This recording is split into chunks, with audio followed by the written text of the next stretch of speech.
Sarah, you have really had a lot of spotlight shining on you in the last 2 years.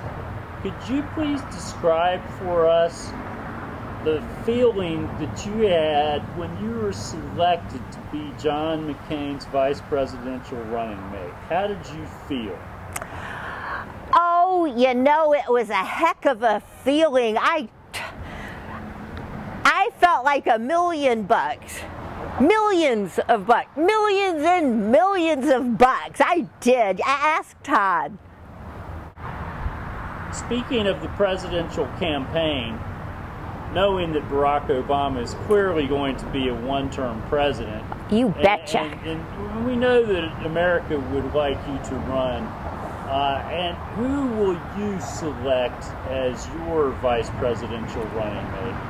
Well, you know, Charlie, there are just so many good people in the Republican Party that have fought the fight, and you know, it's going to be really hard to narrow down. But I tell you, one real American that I would have to really think about, that would be Jan Brewer. Now, there's a woman, she does not retreat, she reloads. And I think America deserves to have someone who's strong and can hold their ground.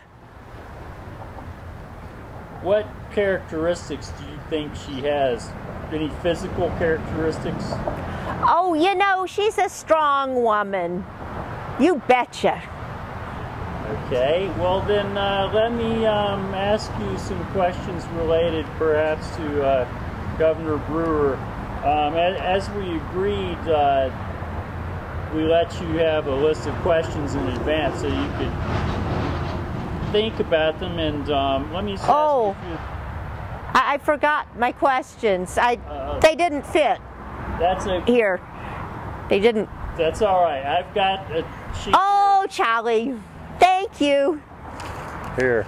Okay. So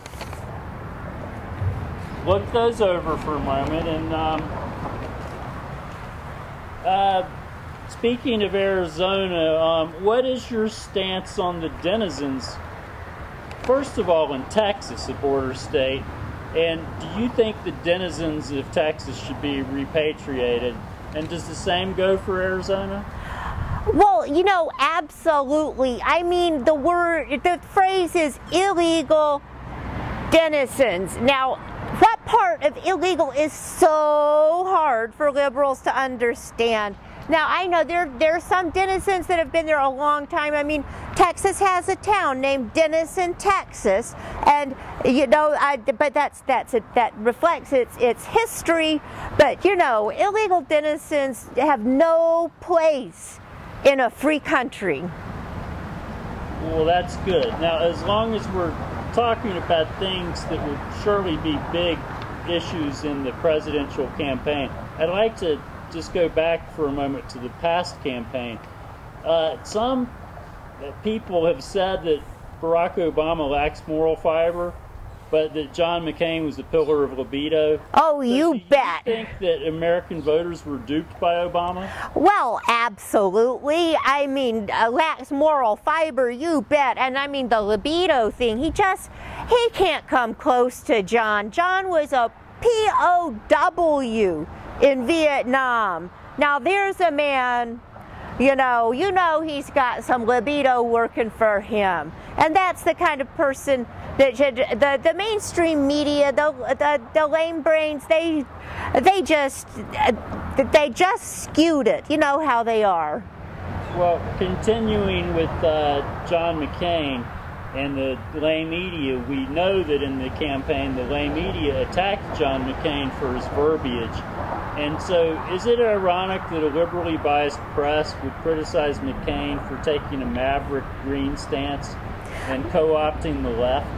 Well, you know, we're mavericks. We just, you know, and that's why that's the lamestream media. They just can't keep up with that. And I mean, they talk about verbiage like that's a bad thing. But you know, the man has verbiage, and that's just who he is. And you know, and we're mavericks. Okay, well, being Mavericks, we know that a big thing for Republicans and Americans actually is tax cuts. And so could you explain why tax cuts and disciplined fiscal promiscuity would stimulate the economy? Oh, I mean, that would stimulate it beyond belief. I don't know. I think that goes to Obama's lack of libido. And if we had McCain in here, we would have promiscuous stimulus spending, and that we wouldn't be talking all this gloom and doom about recession and depression. Okay, well then let me just ask you a little bit more. Now, some of these questions aren't on the list of prepared questions, but I think you've had a lot of practice with some of them. So could you tell us what exactly is wrong with Obamacare? That might be kind of long, so try to keep it short, but then how would you repeal and replace Obamacare? You know, real Americans want freedom, and Obamacare takes that away from us. And so, you know, we have the best healthcare system on the planet, and you know, we just repealed it, and it was fine. It would be just fine. You know, I'm against death panels. Do you have a grandmother, Charlie? Well, not anymore. Death panel, huh?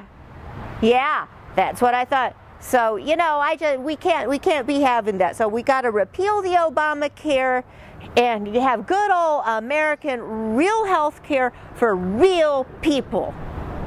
Okay, now very good. Let me just ask you one last question.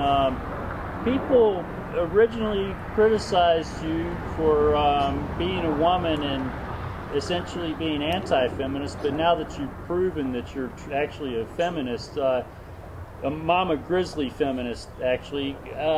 So does that mean that your husband is uxorious? Oh, you couldn't call Todd uxorious. He is just the nicest guy. He supports me 100%. I mean, anything I need him to do for me, he does it. You know, uxorious, Todd Palin, not in the same sentence. He's quite a guy. Well, that's very good. I think we're ready to conclude. Are there any questions that you would have for anybody who's commented on you, or just advice to the people that support you, basically the real Americans?